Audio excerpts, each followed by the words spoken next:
আসসালামু আলাইকুম।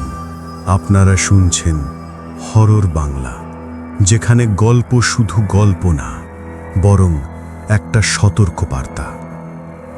আজকের গল্পটা শুনলে পর আপনি হয়তো জানালার পাশে দাঁড়িয়ে রাতের দিকে তাকাবেন, আর হঠাৎ করে মনে হবে ওই যে জলে কি যেন ভাসছে। কিন্তু মনে রাখবেন, যদি একবার সেই পুকুরের নাম মনে পড়ে যায়, তাহলে আর ফেরার পথ থাকে না। আজকের গল্পের নাম ভাসমান লাশের পুকুর। শুরু করুন। আমার নাম রফিক, বয়স 23। চাকরি করি ঢাকার একটা ছোট পাবলিশিং হাউসে। গল্পের বই এডিট করি, কখনো কখনো নিজেও লিখি। কিন্তু এই গল্পটা আমি কখনো প্রকাশ করব না। এটা শুধু এই চ্যানেলের জন্য, আপনাদের জন্য, যারা ভূত প্রেত, অদৃশ্য জগৎ আর মানুষের ভেতরের অন্ধকারের প্রতি এক অদ্ভুত আকর্ষণ অনুভব করেন। এই ঘটনাটা ঘটেছিল 2022 সালের জুলাই মাসে। আমার দাদু মারা যান বুড়িগঙ্গা নদীর পাড়ের এক ছোট্ট গ্রামে, যার নাম কেউ বলে না। বললেও গ্রামের লোকজন চোখ টিপে হেসে বলে, ওই যে বাঁশঘাটার পিছনের গ্রাম, যেখানে পুকুরটা আছে। পুকুরটার নাম ভাসমান লাশের পুকুর। আমি প্রথমবার এই নাম শুনি মায়ের কাছে, ছোটবেলায়, যখন আমি জ্বরে ভুগছিলাম, রাতে ঘুম আসছিল না। মা আমার কপালে হাত বুলিয়ে বলেছিলেন, ঘুমাও রফিক, নইলে ওই পুকুরের মাছি এসে কানে ফিসফিস করবে। আয় আয়, জল ঠান্ডা, তোর নাম লেখা আছে পানির তলায়। আমি তখন হেসেছিলাম, ভেবেছিলাম মা শুধু ভয় দেখিয়ে ঘুম পাড়াচ্ছেন। কিন্তু দাদুর জানাজা দিতে গিয়ে বুঝলাম, ওই পুকুর শুধু গল্প না, ওটা জীবিত। বাস ছেড়ে নৌকা, নৌকা ছেড়ে মাটির পথ, তারপর একটা ধুলো ভরা রাস্তা, যেখানে আলো নাই, শুধু দুপাশে বাঁশ বাগান, যেন কোনো সবুজ দেওয়াল দিয়ে ঘেরা। বাঁশগুলো এত ঘন যে রোদ পর্যন্ত ভেতরে ঢুকতে পারে না। বাতাসে একটা গন্ধ, ভিজা মাটি, পচা পাতা, আর কি যেন কোনো পুরনো কাপড় গলে যাওয়ার গন্ধ। গ্রামে ঢুকেই লক্ষ্য করলাম, কোনো বাচ্চা বাইরে খেলছে না, কোনো গাছে পাখি ডাকছে না, শুধু একটা কাক একা বারবার কাঁ কাঁ করে ডাকছে, যেন কারো নাম ডাকছে। দাদুর বাড়ি ছিল গ্রামের সবচেয়ে পিছনে, একটা খড়ের চালা ঘর, চারপাশে বাঁশের বেড়া, আর পিছনে ওই পুকুর। পুকুরটা ছিল বেশ বড়, 3 বিঘা হবে। পানি কালো, যেন কালি মেশানো। কোনো মাছের ছোট ছোট ফোঁস নাই, কোনো পদ্ম ফুল নাই, শুধু জলের উপরে ভাসছে কয়েকটা শুকনো পাতা আর একটা কালো প্লাস্টিকের ব্যাগ, যেন কেউ কিছু ফেলে দিয়ে গেছে। আমি প্রশ্ন করলাম, চাচা, ওই পুকুরে কখনো কেউ স্নান করে? চাচা আমার দিকে তাকালেন, চোখে একটা অদ্ভুত চাপা ভয়। রফিক ভাই, এখানে কেউ পুকুরের নাম নিয়ে কথা বলে না, বিশেষ করে সন্ধ্যার পর। কেন? কারণ নাম নিলে সে শুনতে পায়। সে মানে? চাচা কথা শেষ করলেন না, শুধু জানালার দিকে ইশারা করলেন, যেখানে পুকুরের জল একটু দোল খাচ্ছে, যদিও বাতাস নাই। দাদুর ঘর সাজানোর সময় আমি তার পুরনো আলমারির নিচে একটা কালো টিনের বাক্স পেলাম। তালা লাগানো ছিল, কিন্তু তালাটা খুব পুরনো, একটা চাবি দিয়ে সহজেই খুলে গেল। ভেতরে ছিল একটা পুরনো লাল মোমবাতি, যার নিচে লেখা, কখনো জ্বালাইও না। 3টে শুকনো নারকেলের খোসা, আর একটা খাতা, যার কাভারে লেখা, যে পড়বে সে ফেরত আসবে না। আমি পড়লাম। প্রথম পাতায় দাদু লিখেছেন, 1967 সাল, মাঘ মাস। শীত এত বেশি ছিল যে পুকুরের জল জমে গিয়েছিল, কিন্তু জমেনি ওই জায়গাটায় যেখানে নুরা মারা গিয়েছিল। ওর লাশ ভাসছিল ঠিক 3 দিন ধরে। কেউ তুলতে পারেনি। যে হাত দিয়েছে, হাত জমে গিয়েছে নীল হয়ে। তারপর এক রাতে মাল্লাক মিয়া বলল, ওকে নাম দিস, তাহলে ও চলে যাবে। কিন্তু কেউ নাম দেয়নি, কারণ নাম দিলে ও তোমার নামও মনে রাখবে। পরের পাতাগুলোতে দাদু বিভিন্ন ঘটনা লিখেছেন। 1972, রহিম নামের এক ছেলে পুকুরে ডুবে মারা যায়, কিন্তু লাশ পাওয়া যায়নি। পরদিন রহিমের মা দেখে ওর ছেলে পুকুরের ধারে দাঁড়িয়ে, কাপড় ভিজা, চোখ দুটা সাদা, আর বলছে, মা, এখন আমি গভীরে থাকি, যদি তুমি ডাকো আমি টান দিব। 1989 পুকুরের পাশের আম গাছে ঝুলে মারা যায় জামাল। পরদিন গাছটা শুকিয়ে যায়, যদিও বর্ষা চলছে। 2003 এক সন্ন্যাসী এসে পুকুরের চারপাশে লবণের রেখা টানেন, মন্ত্র পড়েন। রাতে গ্রামের লোক শোনে জলের ভেতর থেকে খটখট শব্দ। সকালে দেখে সন্ন্যাসী পুকুরের মাঝখানে ভাসছেন, মুখে হাসি, চোখ খোলা, কিন্তু শরীরে একটুও জল নাই। শেষ পাতায় দাদু লিখেছেন, আমি জানি ও আমাকে চায়। আমি 1948 সালে প্রথম ওরে দেখেছি, যখন আমি 7 বছরের। ও একটা মেয়ে না, ও একটা জিনিস যে পুকুরের নিচ থেকে আসে। ওর নাম নাই, কিন্তু ওর একটা চিহ্ন আছে, 3টে আঁচড়ের দাগ, যে কোনো লাশের গলায়। ও যাকে নির্বাচন করে তার পিছনে পড়ে 3 দিন। প্রথম দিন স্বপ্নে জলের শব্দ, দ্বিতীয় দিন কানে ফিসফিসানি, আয় আয়। তৃতীয় দিন পুকুরের জলে নিজের প্রতিবিম্বে অন্য কারো চোখ দেখা, তারপর ভাষা।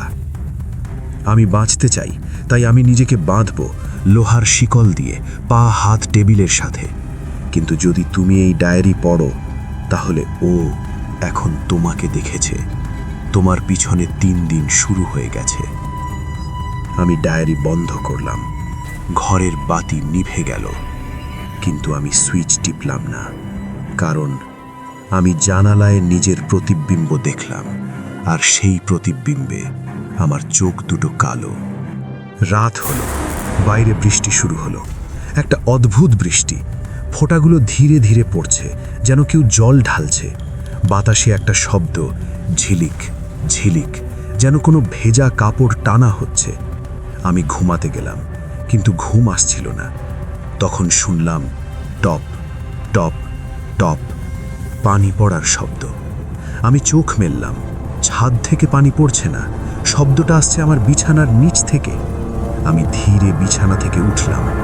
মেঝেতে 3টে জলের দাগ, গোলাকার, যেন কেউ 3টে আঙুল দিয়ে চাপ দিয়েছে। তখনই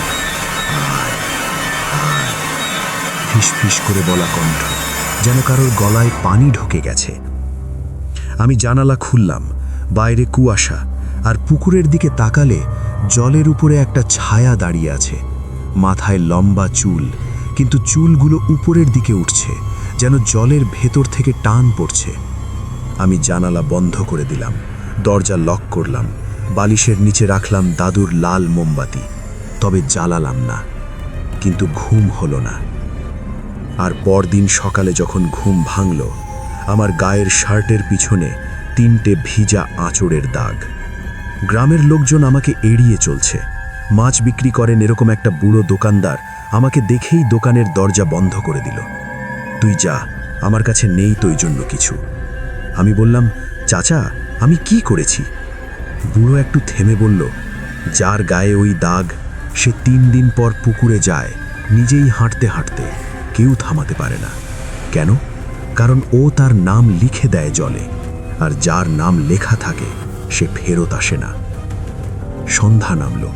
আমি দাদুর ডায়েরি আবার পড়লাম, খুঁজলাম কোনো উপায়। 47 পাতায় একটা নোট আছে। মাল্লাখ মিয়া বলেছিল, ওকে শান্ত করার একমাত্র উপায় হলো চুক্তি। 3টি জিনিস দিতে হবে। 1, একটা নাম, যে নাম তুমি কাউকে ডাকো না।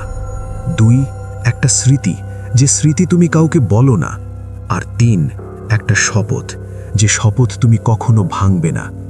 কিন্তু সাবধান, যদি কোনো একটা মিথ্যা হয়, তাহলে ও তোমাকে টুকরো টুকরো করে নেবে। আমি ভাবলাম, নাম? আমার ছোটবেলার এক বন্ধু টুকু, সে মারা গেছে 2009 সালে, বাসের চাকায় পা পড়ে। আমি কাউকে বলিনি কখনো ওর নাম। স্মৃতি? আমার মা মারা যাওয়ার আগের রাতে আমাকে বলেছিলেন, তুই যদি কখনো ভয় পাস, তাহলে মনে করিস আমি তোর পিছনে দাঁড়িয়ে আছি। কিন্তু পরদিন আমি স্কুলে গিয়ে বন্ধুদের সামনে হেসে বলেছিলাম, মা মারা গেছে, কিন্তু আমার কিচ্ছু লাগেনি। ওই মিথ্যে কথাটা আজও আমার বুকে জ্বলে। শপথ? আমি কখনো বলিনি, কিন্তু আজ আমি শপথ করলাম, আমি কখনো মৃত্যুর উপর হাসব না। রাত হলো। আমি পুকুরের ধারে গেলাম। জলের উপরে কুয়াশা। আমি বললাম, আমি তোমাকে নাম দিচ্ছি টুকু। আমি তোমাকে স্মৃতি দিচ্ছি মিথ্যে কথা। আমি তোমাকে শপথ দিচ্ছি আমি কখনো মৃত্যুর উপর হাসব না। জল নড়ল না, কিন্তু হঠাৎ খটখট খট পুকুরের তল থেকে শব্দ উঠল, যেন কেউ লোহার নখ দিয়ে পাত্র কামড়াচ্ছে। তখন জলের উপরে একটা মুখ উঠে এলো। মেয়ে না, কিন্তু মেয়ের মতো। চোখ দুটা নাই, শুধু দুটা গর্ত। মুখের কোণায় একটা হাসি, যে হাসি পিছন দিকে বাঁকা, আর গলায় 3টে আঁচড়ের দাগ। সে বলল, তুমি নাম দিলে, কিন্তু নামটা তোমার নিজের বন্ধুর। স্মৃতি দিলে, কিন্তু সেটা তোমার মিথ্যে। শপথ দিলে, কিন্তু তুমি ইতিমধ্যে ভাঙবে। তুমি মিথ্যেবাজ, তাই আমি তোমাকে ভাসাবো না, আমি তোমাকে ডুবাবো। আমি পিছিয়ে গেলাম, কিন্তু পিছনে কে যেন আমার কোমর চেপে ধরল। আমার কানে ফিসফিস করে বলল, মা বলেছিলেন আমি তোর পিছনে দাঁড়িয়ে আছি, কিন্তু তুই তো বলেছিলি কিছু লাগেনি, তাই আজ আমি তোর পিছনে দাঁড়িয়ে আছি। আমি চিৎকার করতে গেলাম, কিন্তু মুখে জল ঢুকে গেল।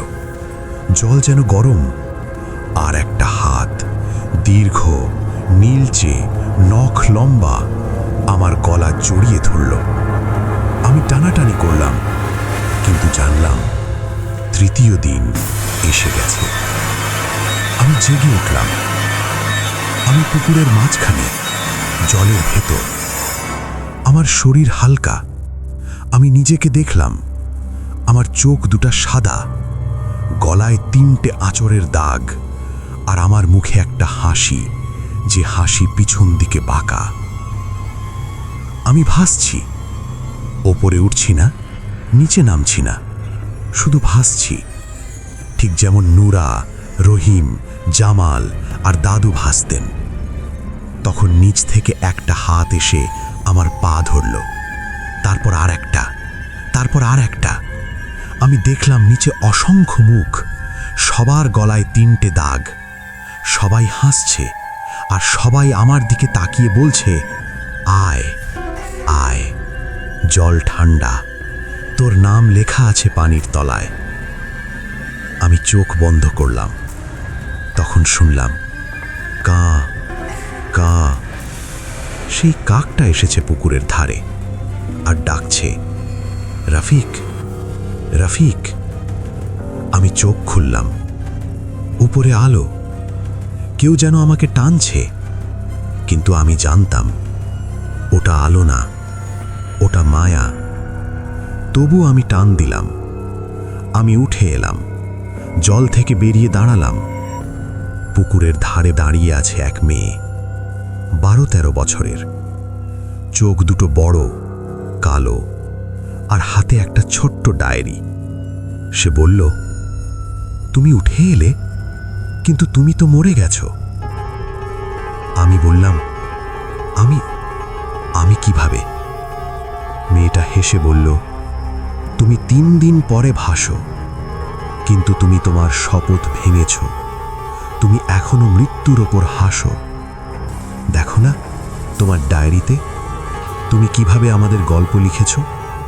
ভয় পেয়েছি, কাঁপছিলাম, লাশ ভাসছিল, কিন্তু তুমি তো ভয় পাওনি। তুমি তো আনন্দ পেয়েছ। তুমি তো আমাদের গল্প বিক্রি করবে ভূতের বাঁশবাড়ি চ্যানেলে। Like, comment, subscribe. তুমি আমাদের সামগ্রী বানাবে। আমি কথা বলতে পারলাম না।